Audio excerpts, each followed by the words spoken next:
नमस्कार मित्रों, आज हम चर्चा करेंगे एक्रोडर्मेटाइटिस एंटेरोपैथिका के बारे में। ये बीमारी का नाम बहुत बड़ा ही लंबा है।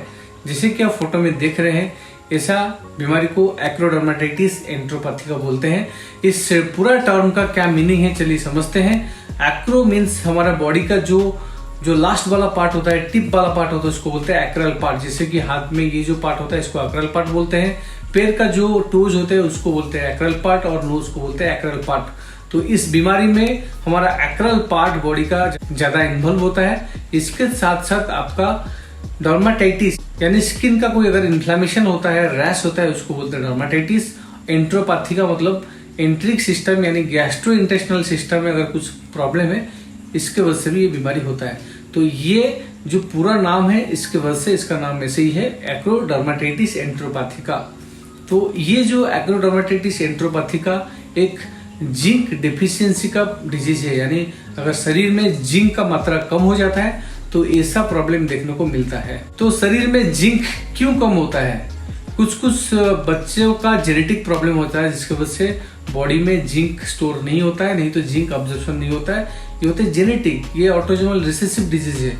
लेकिन बहुत सारे केसेस में एक्वायर्ड होता है, यानी उनका जीन में कोई प्रॉब्लम नहीं है, लेकिन उनके बॉडी में जिंक का डेफिशिएंसी होता है। क्यों होता है? क्योंकि आइदर वो लोग जो खाना खाते हैं उसमें जिंक नहीं रहता है, जिंक वाला खाना खाते हैं, लेकिन बॉडी के अंदर जाके वो अब्जॉर्प्शन नहीं होता है, यानी बॉडी के अंदर नहीं घुस पाता है। क्यों नहीं घुस पाता है? क्योंकि इंटेस्टाइन के अंदर कुछ प्रॉब्लम है, जैसे कि माल अब्जॉर्प्शन सिंड्रोम, यानी अब्जॉर्प्शन नहीं होता है। नहीं तो कुछ लोग में ओरल अल्सर, यानी हमने एक पेम्फिकस वल्गरिस का वीडियो बनाया जिसमें बोला गया है कि मुंह के अंदर अगर घाव होता है, छाला पड़ जाता है, तभी आदमी नहीं खा पाता है, इंसान नहीं खा पाता है। इसके वजह से भी डेफिशिएंसी होता है। हर चीज का, हर न्यूट्रिशन का डेफिशिएंसी होता है, इसके साथ साथ जिंक का भी डेफिशिएंसी होता है। और कहाँ ये जिंक का डेफिशिएंसी हो सकता है? Increase demand. अगर बॉडी में जिंक का डिमांड बढ़ जाता है तभी ये प्रॉब्लम हो सकता है। कब ये डिमांड बढ़ता है बॉडी में? अगर किसी का ज्यादा सीवियर स्ट्रेस है, एंजाइटी है, उसमें भी डिमांड बढ़ जाता है, क्योंकि मेटाबॉलिक रेट बढ़ जाता है। प्रेगनेंसी के टाइम में भी डिमांड बढ़ जाता है, और कोई सर्जरी के बाद भी ये जिंक का डिमांड बढ़ जाता है। और हो सकता है कुछ दवाई के साइड इफेक्ट्स के बाद, जैसे वाल्प्रोइड, ओरल कंट्रासेप्टिव पिल्स, डायूरेटिक्स, ऐसे कुछ दवाई के साइड इफेक्ट्स के कारण भी जिंक का डेफिशिएंसी हो सकता है। और एक होता है अगर कोई एक्सेसिव आयरन खा ले, कॉपर खा ले, कैल्शियम खा ले, अगर ये बहुत हेवी डोज में खा रहा है, उस केसेस में ये आयरन कॉपर तो अब्जॉर्प्शन हो रहा है, कैल्शियम भी बॉडी में अब्जॉर्प्शन हो रहा है, लेकिन जिंक अब्जॉर्प्शन नहीं हो रहा है। तो ये तो हो गया कॉजेस, क्यों होता है ये जिंक का डेफिशिएंसी। तो चलिए समझते हैं, देखते हैं क्लिनिकल फीचर्स के बारे में। यानी अगर किसी को ऐसा एक्रोडर्मेटाइटिस एंटेरोपैथिका बीमारी है तो हम कैसे पहचानेंगे, और उस पेशेंट में क्या क्या प्रॉब्लम दिखने को मिल सकता है। जिन पेशेंट को ऐसा प्रॉब्लम है, उनका जो नाखून है, यहाँ पे इन्फ्लेमेशन होता है, नाखून खराब हो जाता है और चमड़ी निकलने लगता है आसपास। पेरी ओरिफेशियल यानी जहां जहां हमारा बॉडी में होल्स है, जैसे मुंह के आसपास, यहाँ पे अनल कैनल, ये सब जगह में आपका चमड़ी निकलने लगता है। वहाँ पे पस्ट्यूल्स यानी छोटा छोटा पिप निकलने वाला पस्ट्यूल्स होते हैं।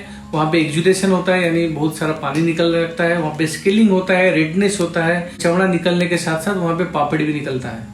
स्काल्प में क्या होता है? एलोपेशिया होता है, यानी हेयर सारे निकल जाता है। बच्चों में डायरिया होता है।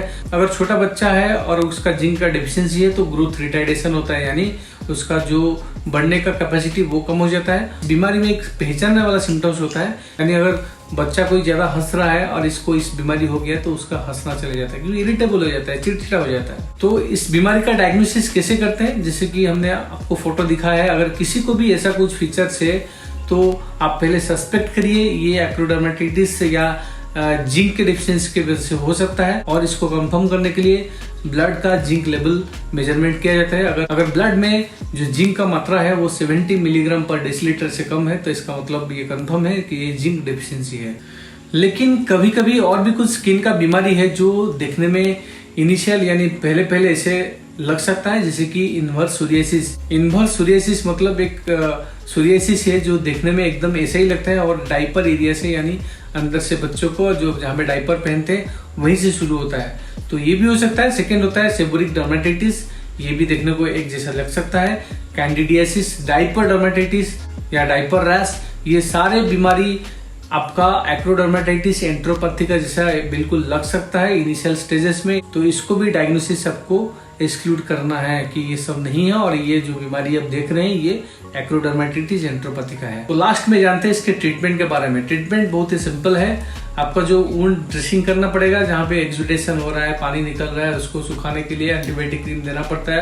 कभी ओरल एंटीबायोटिक खाने के लिए भी दिया जाता है। लेकिन सबसे जो फर्स्ट ट्रीटमेंट होता है वो आपका जिंक थेरेपी, जो फर्स्ट लाइन थेरेपी होता है इसका होता है जिंक रिप्लेसमेंट। यानी अगर किसी का जिंक का बहुत ज्यादा डिफिशियंसी है तो उसको 1 to 2 मिलीग्राम पर केजी बॉडी वेट के हिसाब से जिंक के खाने के लिए डेली दिया जाता है। अगर किसी का बहुत ज्यादा सीवियर डिफिशियंसी है तो 3 मिलीग्राम पर केजी बॉडी वेट के हिसाब से जिंक सप्लीमेंट दिया जाता है। और ये जिंक थेरेपी के बाद जो बच्चा है बहुत मैजिकली इंप्रूवमेंट करता है, बहुत जल्दी इमीडिएटली ठीक होने लगता है। मतलब 10-15 दिन के अंदर बच्चा एकदम ठीक होने लगता है। और ये स्किन ठीक होने के साथ साथ बच्चा का जो सबसे पहले सिम्टम्स वापस आता है, यानी सबसे पहले जब रिकवर करता है उसका हंसी वापस आता है, उसका स्माइलिंग वापस आता है। तो ये था डिटेल्स में एक्रोडर्मेटिटिस एंट्रोपैथिका बीमारी के बारे में। आशा करता हूँ आज आपको एक बहुत नया ही इंटरेस्टिंग टॉपिक सीखने को मिला है। अगर आपको ऐसा वीडियो अच्छा लगता है मेरा यूट्यूब चैनल को सब्सक्राइब करिए और ये वीडियो को दूसरे के साथ शेयर करिए। थैंक यू, नमस्कार, जय हिंद।